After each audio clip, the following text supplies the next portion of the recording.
बिस्मिल्लाहिर्रहमानिर्रहीम। शुरू अल्लाह के बाबरकत नाम से जो दिलों के भेद खूब जानता है, और करोड़ों दरूद नबी पाक हज़रत मुहम्मद मुस्तफ़ा अहमद मुज्तबा सल्लल्लाहु अलैहि वसल्लम पर, जो सारे जहान के लिए रहमतल लिल आलमीन हैं। प्यारे बच्चों, आज का हमारा लेक्चर जो है वो है कम्यूटेटिव लॉ ऑफ यूनियन। आपका मैथ 8 क्लास का मैथ, उसका पेज नंबर 4 है, 1.21 कम्यूटेटिव लॉ ऑफ यूनियन। बेटा इसका उर्दू में बनता है कानून मुबादला बिलिहाज यूनियन। यूनियन के लिहाज से तबादला, मुबादला का तो होता है कि बदलना, बदल देना, तबादला करना, एक दूसरे को देना। तो लिहाजा इसका बना commutative law of union. Union के हिसाब से हमने तबादला करना है। तो इसकी डिटेल आगे हम चलते हैं। इसका मैं पहले आपको डेफिनेशन बता देता हूँ, इसकी तारीफ़।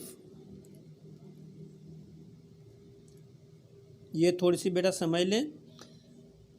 कानून मुबादला बालिहाज यूनियन की डेफिनेशन। यूनियन का मैंने आपको पिछले लेक्चर में बताया था कि यूनियन क्या होता है। यूनियन होता है मजमुआ, इकट्ठ, जमा करना। तो इसकी डेफिनेशन है तमाम सेटों में मौजूद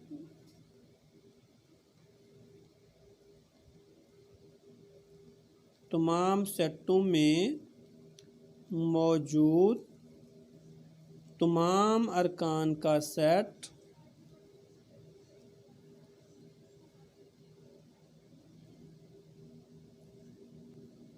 यानी कि हमारे तमाम से मुराद है हमारे पास 2 सेट हैं, हमारे पास 3 सेट हैं, जितने भी सेट हैं। इसलिए तमाम का लफ्ज़ हमने इस्तेमाल कर दिया है कि ये 2 भी हो सकते हैं, ये 3 भी हो सकते हैं। तो लिहाजा तमाम सेटों में मौजूद जितने हमारे पास सेट हैं उनके तमाम अरकान का सेट ये होता है यूनियन। बशर्ते कि इसमें ये चीज़ यानी है, यानी इसमें शर्त ये लगा दी गई है, हर रुकन जो मैंने बताया था कि जो सेट के अंदर एलिमेंट होते हैं उसको हम रुकन भी कहते हैं, तो उसको एलिमेंट भी कहते हैं। उसके लिए शर्त ये होगी कि हर रुकन एक दफ़ा तरतीब के साथ आएगा। तो बेटा इसका मतलब ये हुआ कि हमारे पास 2 सेट हैं, तो दोनों के अंदर जितने भी हमारे अरकान होंगे, एलिमेंट होंगे, हिंदसे होंगे, हमने उनको सबको लिखना है, लेकिन तरतीब के साथ। यानी कि जैसे 1 पहले आता है, फिर 2, फिर 3। और दूसरी शर्त ये है हर रुकन एक दफ़ा आएगा। यानी कि फ़र्ज़ किया पहले सेट में 2 है, दूसरे में भी 2 है, तो हमने 2 को सिर्फ़ एक ही दफ़ा मेंशन करना है, एक ही दफ़ा लिखना है। ये नहीं है कि 2 फिर 2 कर देंगे। तो ये पहले तो ये है कि ये सेट ही नहीं बनेगा अगर 2 दफ़ा आ गया तो।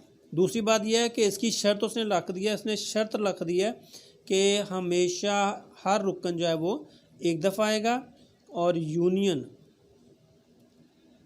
की अलामत यू हम डालते हैं। यू इंग्लिश में कहते हैं UNION, यूनियन। तो ये यू हम इसके ले लेते हैं, ये इसकी अलामत होती है। तो बेटा ये यूनियन की आपने डेफिनेशन ज़हन में रखनी है, याद करनी है। जब ये याद हो गई, आपको इसका पता चल गया, तो इंशाल्लाह आप हर जो भी सवाल आएगा बड़े आराम के साथ उसको हल कर लेंगे। तो आज हमारा टॉपिक है कम्यूटेटिव लॉ ऑफ यूनियन। तो इसका ये है A union B, A union B, यानी हमारे पास दो सेट हैं, उनका यूनियन इक्वल किसके है, बी यूनियन ए। यानी कि देखें हमने अगर ए यूनियन बी लिया और उसको बदल के बी यूनियन ए अगर हम लेंगे तो दोनों का जो आंसर होगा, दोनों का जो जवाब होगा वो हमारा एक ही जवाब आएगा, हमारा एक ही आंसर आएगा। तो हम इसको एग्ज़ाम्पल के ज़रिए देखते हैं। बेटा ये जो एग्ज़ाम्पल होती है ये मैं बाद दफ़ा अपनी तरफ से ले लेता हूँ, तो आपने सिर्फ इसको समझना होता है। अगर ये समझ आ गई तो हम हर सवाल को बड़े आराम से कर सकते हैं। तो एग्ज़ाम्पल मेरे पास है, मैंने सेट लिया ए 1 2 3 4 5। बेटा ये मेरे पास ए सेट है 1 से लेके 5 तक।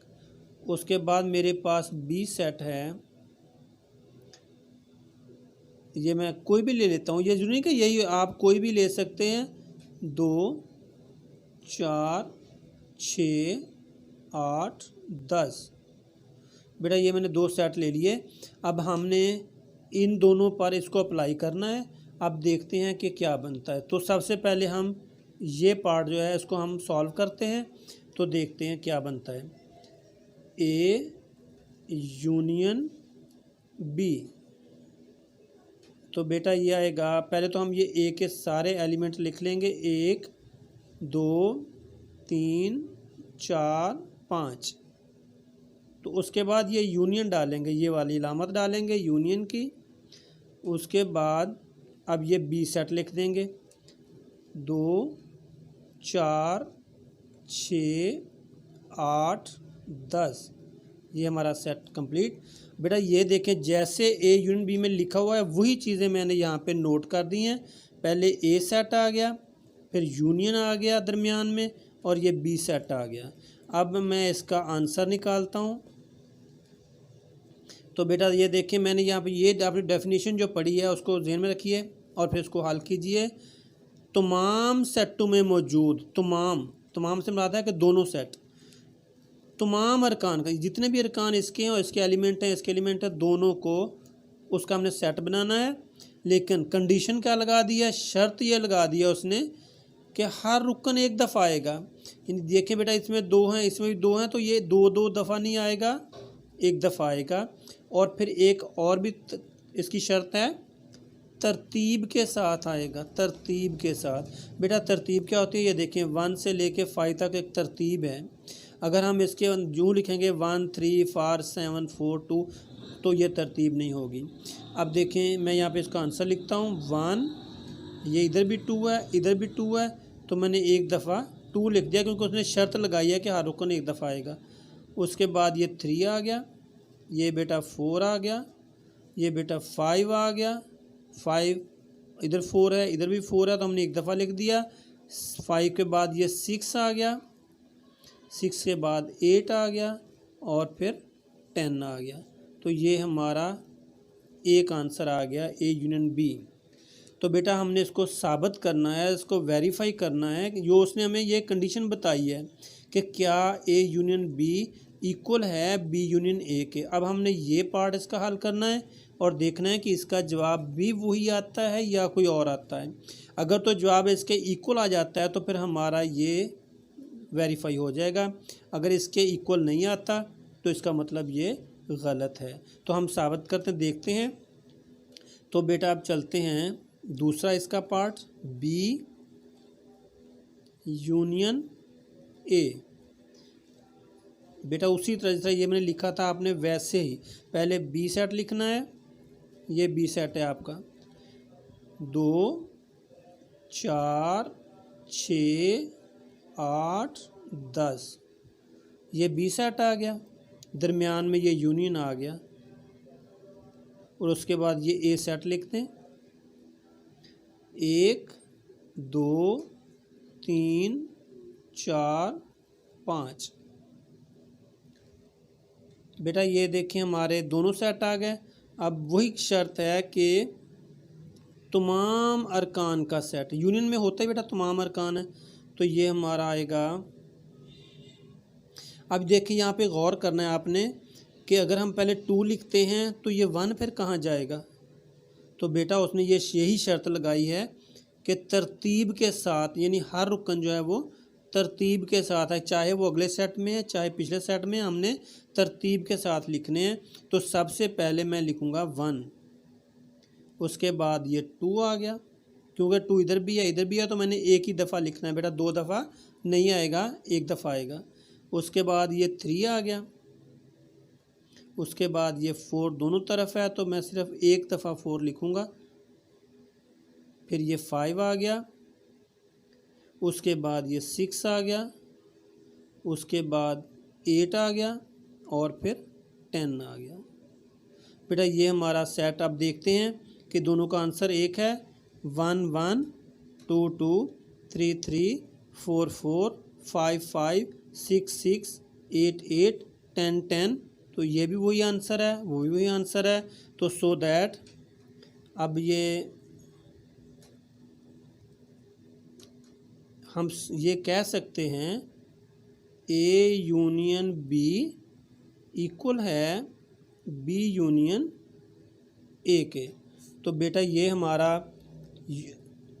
ये कम्यूटेटिव लॉ ऑफ यूनियन, तो ये बेटा हमारा कम्यूटेटिव लॉ ऑफ यूनियन है। इसको बिल्कुल आसान मैंने उर्दू में इसलिए लिख दिया ताकि आपको समझ आ जाए।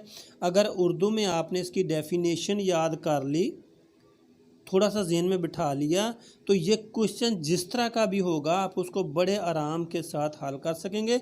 आपने पेपर में आता है कम्यूटेटिव लॉ क्या होता है, तो बेटा आपने सिर्फ ये लिख देना है, ये वाला, ये यहाँ से यहाँ तक ये कम्यूटेटिव लॉ है। अगर वो कहता है इसको वेरीफाई करें तो फिर वो आपको क्वेश्चन भी देगा और उसके बाद कहेगा कि कम्यूटेटिव लॉ को वेरीफाई करें। आपने बेटा इसी की बिल्कुल ये सेम इस तरह ही आपने कोई भी यहाँ पे ABCD भी हो सकता है, कोई नाम भी हो सकता है, कुछ भी हो सकता है, तो आपने इसको अच्छे तरीके से ज़हन में रखना है।